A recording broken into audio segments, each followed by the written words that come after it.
Good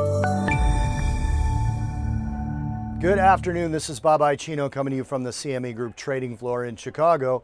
Talking currency futures, let's talk Japanese yen. Japanese yen was down 1% today on its lows before coming back a little bit in toward the end of the day to get about 40 basis points of that back, finishing right around 110.12 or so, give or take a few pennies.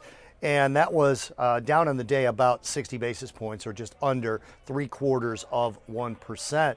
We now have the dollar up against the yen, or the yen lower, 5 of the last 7 days.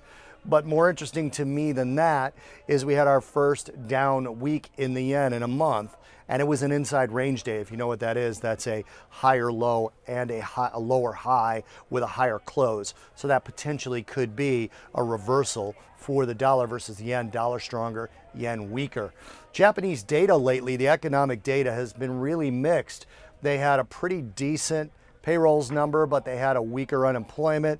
They had good retail sales, but weaker industrial production. This coming week has quite a bit of Japanese data coming out, along with some Chinese data as well. Won't matter to the yen, but it's pretty heavy in the Japanese PMIs, industrial, commercial, current conditions, and the like. So we could see some pretty decent movement out of the yen in the upcoming trading week.